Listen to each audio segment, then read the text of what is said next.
Bismillahirrahmanirrahim. Assalamualaikum warahmatullahi wabarakatuh. Apa kabar semua? Mudah-mudahan selalu diberikan kesehatan oleh Allah Subhanahu wa taala. Amin ya rabbal alamin. Jumpa lagi dengan saya Ibu Emilia. Kali ini saya akan menjelaskan tentang faktor pendorong terjadinya perubahan sosial yang ada di masyarakat saat ini. Ya, mudah-mudahan bisa menyimak video ini hingga selesai ya, sehingga bisa mendapatkan ilmu yang bisa bermanfaat untuk kita semua. Disimak ya hingga selesai. Di pertemuan kita sebelumnya telah dijelaskan mengenai faktor penyebab terjadinya perubahan sosial. Dan untuk kali ini yang kita bahas adalah faktor pendorong yang dapat mendukung berlangsungnya perubahan sosial, baik secara internal ataupun eksternal. Nah, dalam masyarakat, perubahan ini merupakan salah satu pemicu atau stimulasi yang tidak bisa dibantahkan lagi ya. Karena faktor pendorong perubahan sosial ini pada dasarnya memiliki beberapa kondisi yang dianggap mampu membuat pola pikir dan tindakan masyarakat mengalami perubahan. Nah, kondisi perubahan merupakan kondisi yang berbeda dari satu keadaan ke dalam keadaan yang baru. Nah, ini membuat perubahan sosial itu mengalami kemajuan ataupun mengalami kemunduran. Nah, teman-teman, perubahan sosial yang harus kita ingat kembali definisinya adalah bentuk kondisi yang berbeda akibat adanya hubungan sosial dan interaksi sosial di masyarakat yang menyebabkan terbukanya pemikiran secara penguasaan teknologi, ilmu pengetahuan, dan peristiwa lainnya. Jadi pada dasarnya inilah yang merupakan dasar terjadinya perubahan sosial yang tidak dapat dikendalikan oleh masyarakat ataupun negara lain. Pasalnya semua itu didasari pada lingkungan sosial yang terbentuk. Akibat adanya interaksi sosial yang terjadi di masyarakat saat ini, baik perpaduan antara mereka yang menguasai teknologi yang canggih, mereka yang menguasai ilmu pengetahuan yang memang dibutuhkan saat ini untuk terjadinya perubahan. Nah, ini menyebabkan hal-hal yang terjadi di masyarakat merupakan suatu pembentukan hal yang baru yang bisa berdampak positif ataupun negatif bagi masyarakat. Nah, teman-teman, faktor yang mendorong perubahan sosial itu di masyarakat pada umumnya antara lain terdiri dari beberapa faktor penyebab. Yang pertama, kontak dengan kebudayaan lain. Nah, saat ini Indonesia mengalami perubahan yang cukup besar dampaknya bagi masyarakat. Karena adanya sikap terbuka yang dimiliki oleh kebudayaan kita saat ini, yaitu kita welcome terhadap kebudayaan lain yang datang ke Indonesia saat ini. Kontak budaya yang berlangsung didahului oleh interaksi ya antara persilangan kebudayaan yang berlangsung terus-menerus. Nah, misalnya Indonesia saat ini menerima kebudayaan dari luar ya, sehingga dalam interaksi tersebut menimbulkan rasa saling menyukai kebudayaan lain, baik itu dilakukan secara sadar ataupun tidak sadar. Contohnya apa? Sekarang kita banyak ya anak-anak sekarang itu suka dengan kebudayaan bangsa lain, seperti halnya bangsa Korea misalnya ya. Anak-anak zaman sekarang itu suka dengan drama Korea, suka dengan gaya hidup mereka. Nah, itu salah satu yang membuat kebudayaan asing itu bisa masuk ke dalam kebudayaan Indonesia dikarenakan karena disenangi oleh masyarakat Indonesia saat ini. Nah, masyarakat akan mengikuti dan menggunakan hasil kebudayaan masyarakat lain. Nah, inilah yang merupakan hasil perpaduan antara dua kebudayaan atau lebih. Kontak budaya yang mengarah pada interaksi memberikan dampak positif, yaitu mengurangi prasangka kejelekan terhadap kebudayaan lain. Dan ini mungkin merupakan salah satu hal bisa menghindari terjadinya konflik di antara dua kebudayaan yang berbeda. Yang kedua adalah sistem pendidikan yang maju. Sistem secara sederhana dapat diartikan sebagai suatu bagian secara keseluruhan yang tidak bisa berpisah satu sama lain ya. Sehingga bagian tersebut saling berhubungan untuk mencapai hasil yang diharapkan berdasarkan tujuan yang telah ditentukan. Nah, untuk sistem sosial pendidikan yang dikatakan maju merupakan suatu sistem yang sangat sistematis yang harus mampu mengorganisasi daya kreasi, imajinasi, sikap, dan intelektualitas peserta didik dengan fasilitas yang mendukung kegiatan pembelajaran. Jadi, sistem pendidikannya itu dianggap mampu mendorong bentuk perubahan sosial ke arah kemajuan. Saat ini, rata-rata kemampuan peserta didik itu jauh lebih meningkat dikarenakan karena adanya perubahan sosial yang terjadi di masyarakat. Mereka banyak memiliki daya kreasi, imajinasi, ataupun sikap yang positif, serta memiliki intelektualitas ya dalam mengembangkan proses atau pola pendidikan yang mereka terima. Dengan demikian, maka sistem pendidikan saat ini dikatakan lebih maju dan lebih baik dari yang sebelumnya.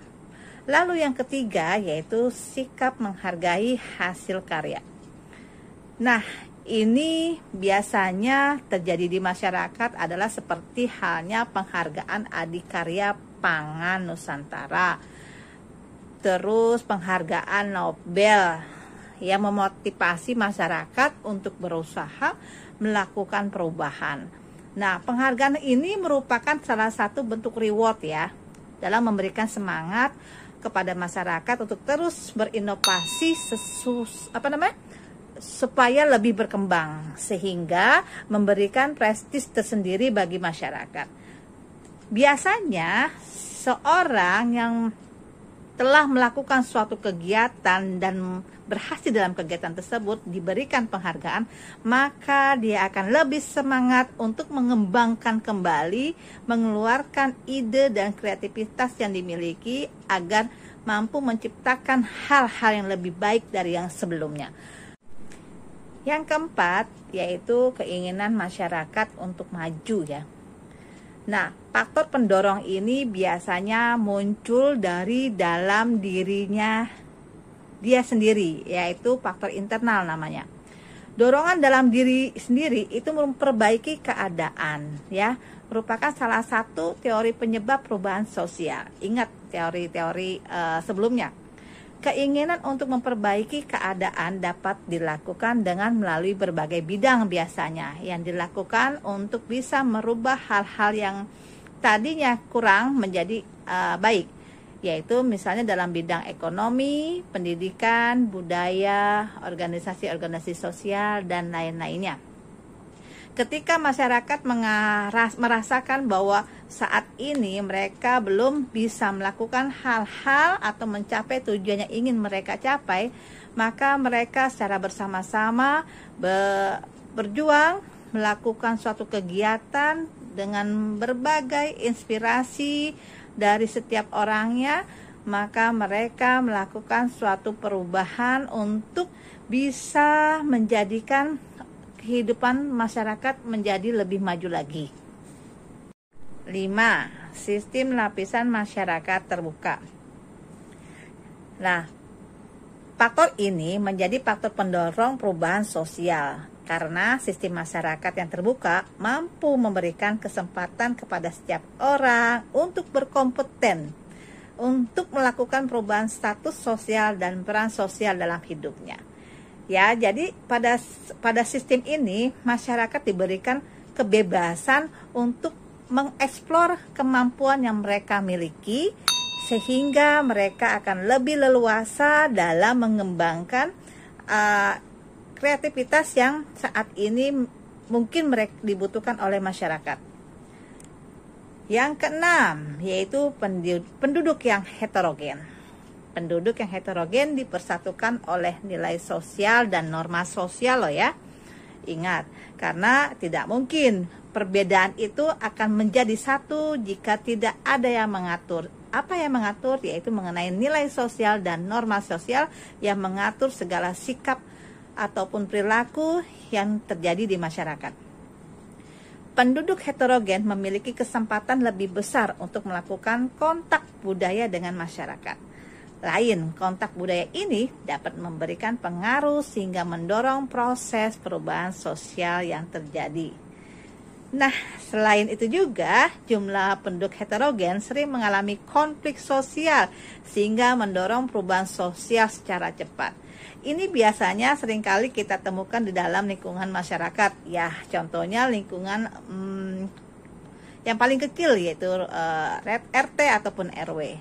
Ketika dalam lingkungan tersebut terjadi perbedaan pendapat, ya, karena perbedaan budaya, perbedaan pengetahuan, teknologi yang mereka miliki, sehingga seringkali terjadi selisih paham dan akhirnya setelah didiskusikan maka perbedaan tersebut akan melebur menjadi satu keputusan yang bisa membawa perubahan yang lebih baik lagi di masyarakat tersebut.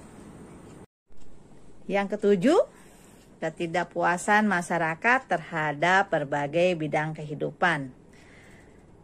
Terkadang masyarakat saat ini sudah banyak yang menyadari ya kekurangan dalam kehidupannya sehingga mendorong mereka melakukan perubahan. Masyarakat yang terisolasi mulai menyadari tentang berbagai kebutuhan hidup. Ya, mereka nggak mungkin terus berdiam diri ataupun tidak melakukan sosialisasi dengan atau berinteraksi dengan lingkungan masyarakat lainnya. Tentunya mereka memiliki banyak kebutuhan dan itu memerlukan bantuan dari orang lain. Kebutuhan tersebut dapat dipenuhi jika mereka menjalin hubungan dengan masyarakat lain. Akhirnya, masyarakat mulai mengubah pola pikirnya dan menerima hal-hal baik dalam sistem kebudayaan yang di luar masyarakat itu sendiri. Yang kedelapan yaitu orientasi pada masa depan. Nah, faktor ini merupakan salah satu yang menjadi pendorong adanya perubahan sosial. Dengan adanya orientasi pada kehidupan di masa depan, masyarakat model seperti ini pada dasarnya akan lebih cepat menerima proses perubahan sosial budaya. Hal ini lantaran masyarakat yang memiliki pola pikir maju dan memiliki tujuan yang ingin dicapai secara otomatis ketika mereka melakukan perubahan dibandingkan dengan masyarakat yang tertutup. Apalagi ketika mereka memandang bahwa perubahan itu merupakan suatu hal yang bisa dilakukan dan membuat masyarakat menjadi lebih maju. Selain itu juga orientasi pada masa depan akan mendorong masyarakat untuk mengedepankan sikap-sikap terbuka untuk menerima dan menyesuaikan nilai sosial berdasarkan pada perkembangan budaya yang ada pada saat ini. Jadi untuk orientasi pada masa depan ini biasanya masyarakat yang terdiri dari orang-orang yang sudah mulai terbuka pemikirannya bahwa mereka sebenarnya ingin merasakan kehidupan yang lebih baik lagi dibandingkan kehidupan yang sebelumnya. Lalu yang kesembilan adalah tingginya rasa toleransi. Faktor pemicu perubahan sosial salah satunya adalah toleransi. Nah, toleransi ini secara sederhana merupakan sikap menghargai perbedaan tanpa memandang kelas ataupun kebudayaan lain yang lebih rendah. Sikap ini telah dimiliki oleh negara-negara maju. Ya, contohnya misalnya dalam satu negara dipimpin oleh seorang pemimpin yang orang Muslim misalnya. Nah, tentunya sikap toleransi ini akan menjadi salah satu daya tarik masyarakat untuk terus-menerus menerima keberagaman dengan melakukan inovasi yang kreatif serta kondusif tanpa memandang agama, suku ataupun budaya. Jadi keberagaman ini justru membuat mereka akan berpikir lebih maju lagi. Lalu yang ke-10, faktor internalisasi hakikat manusia. Nah, faktor internal ini menjadi pengaruh adanya pendorong perubahan sosial, adanya muncul sifat atau hakikat manusia yang selalu ingin pola hidupnya lebih baik lagi. Jadi hal ini terdorong dari dalam dirinya dia.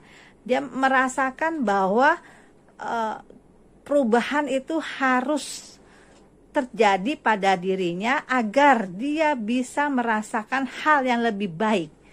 Misalnya dalam hal pendidikan, bisnis, berdagang, atau dan lain sebagainya.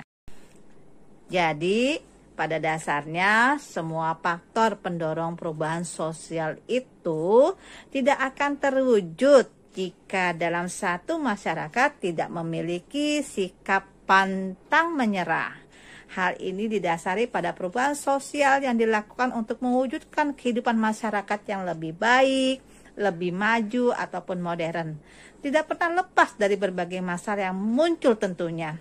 Ya, segala sesuatu yang ingin mengalami perubahan yang lebih baik biasanya akan melewati beberapa rintangan ataupun hambatan. Nah, ketika hambatan atau rintangan itu muncul dalam satu kelompok masyarakat, harusnya bisa disikapi dengan baik secara bersama-sama. Sehingga setelah melewati permasalahan tersebut, mereka akan menemukan suatu bentuk baru dari apa yang mereka kerjakan secara bersama-sama. Karena itulah upaya untuk mewujudkan kehidupan yang lebih maju harus dilakukan dengan semangat. Seperti Anda semua saat ini yang sedang menempuh pendidikan, teruslah berjuang, terus semangat untuk menggapai cita-cita. Masa depan Anda masih jauh, masih panjang. Jalan hidup Anda masih panjang. Oleh karena itu, tempuhlah sekarang dengan sikap hal-hal yang baik dan positif, seperti belajar dengan rajin dapat meningkatkan prestasi, sehingga Anda sebagai pelajar, sebagai mahasiswa di kemudian hari akan berpotensi menjadi agen perubahan. Semangat! Oke, demikianlah kuliah kita kali ini. Mudah-mudahan ada manfaatnya. Silakan berikan komentar jika ada yang ingin ditanyakan ataupun hal-hal yang memang harus didiskusikan.